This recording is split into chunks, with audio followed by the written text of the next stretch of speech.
साजरी करत आहोत. त्यांच्या कार्याची महानता समजून घेण्यासाठी आपल्याला 14 एप्रिल 1891च्या आधीचा काळ आणि त्या काळाची परिस्थिती जाणून घेणे अत्यंत आवश्यक आहे. बाबासाहेबांच्या जन्मापूर्वीचा भारत हा माणुसकीला काळीमा फासणारा भारत होता. भारतात समाजात चातुर्यवान व्यवस्था, जाती भेदाचे विषय खोलवर जाऊन रुजले होते की एकमेव वर्गाला माणूस म्हणून जगण्याचा अधिकार नाकारला गेला. विकार आणि अस्पृश्यता, शिक्षण आणि ज्ञानाची बंदी, अमानवीय प्रथा, स्त्रियांची परिस्थिती गंभीर, आर्थिक गुलामी अशा काळोख्या रात्री जिथे माणुसकी हदरली होती आणि न्याय मेलेला होता तिथे 14 एप्रिल 1891 रोजी भीमरावांचा जन्म झाला. ज्या समाजाला पाणी नाकारले गेले, ज्या समाजाला पाणी नाकारले गेले त्याच समाजाला संविधानाच्या माध्यमातून हक्काचे अमृत पाजले. म्हणून म्हणतात ना नव्हती सोपी वाट काट्या कुटांचा तो मार्ग होता. नव्हती सोपी वाट काट्या कुटांचा तो मार्ग होता. ज्या समाजाला नाकारले जगाने, ज्या समाजाला नाकारले जगाने त्याचाच भीमा आधार होता, त्याचाच भीमा आधार होता.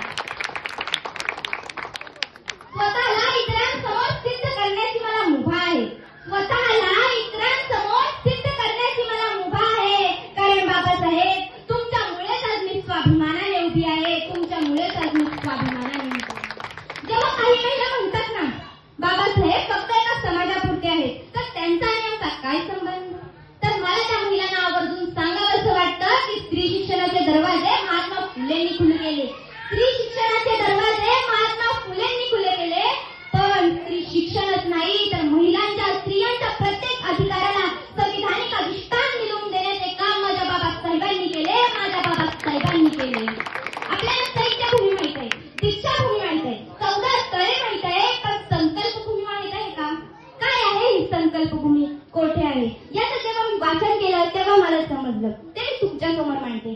सयाजीराव गायकवाड यांनी बाबासाहेबांना शिष्यवृत्ती दिली आणि शिष्यवृत्तीच्या मोबदल्यात शिक्षण घेऊन परत आल्यावर त्यांना सयाजीराव गायकवाड यांच्याकडे नोकरी करायची असा त्यांचा करार झाला होता. बाबासाहेब शिक्षण घेऊन परत येणार म्हणून सयाजीराव गायकवाड यांनी आदेश दिला. आता हे सयाजीराव गायकवाड म्हणजे एका संस्थानाचे राजे. या राजांनी आदेश दिला, अमुक व्यक्ती येत आहेत, आपण त्यांना घेण्यात जावे. राजांचा आदेश शिरसागर करून मानला गेला पाहिजे होता, पण तो मानला गेला का? अजिबात नाही.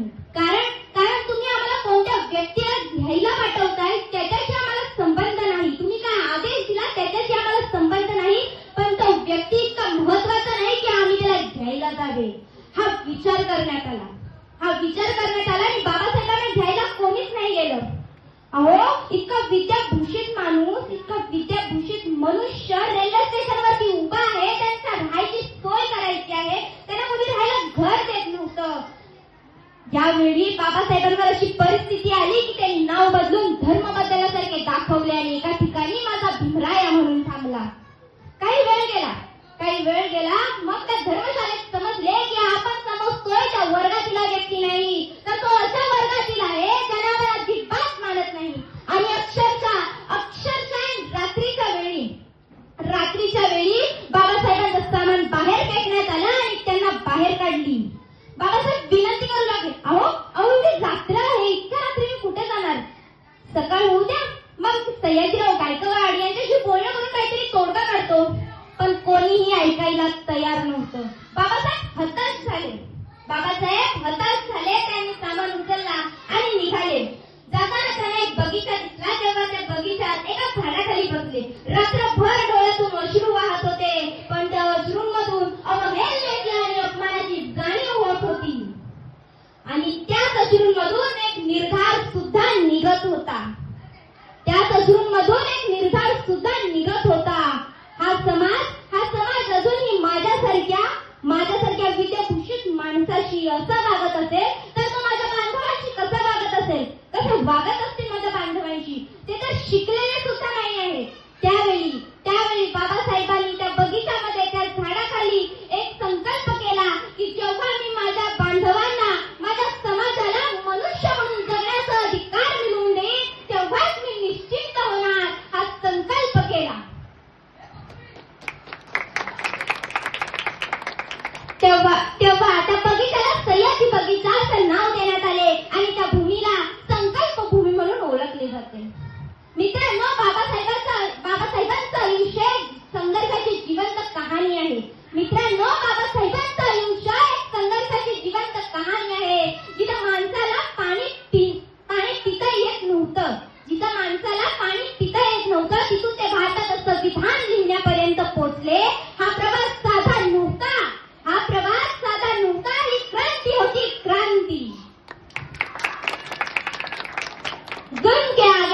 दुश्मन भी झुक जाएगा, जुल्म के आगे दुश्मन भी झुक जाएगा। हौसला बुलंद रखोगे तो वक्त भी रुक जाएगा, हौसला बुलंद रखोगे तो वक्त भी रुक जाएगा। बाबा साहेब कहते थे, बाबा साहेब कहते थे, अगर एकता से चलोगे तो ये इंसान ही क्या, अगर एकता से चलोगे तो ये इंसान ही क्या, पूरा आसमान भी झुक जाएगा, पूरा आसमान भी झुक जाएगा। डॉक्टर बाबासाहेब आंबेडकरांचा, डॉक्टर बाबासाहेब आंबेडकरांचा, डॉक्टर बाबासाहेब आंबेडकरांचा। एक एक एक एक एक एक साहेब, बाबासाहेब. थँक्यू. घोषणा करणारे माहिती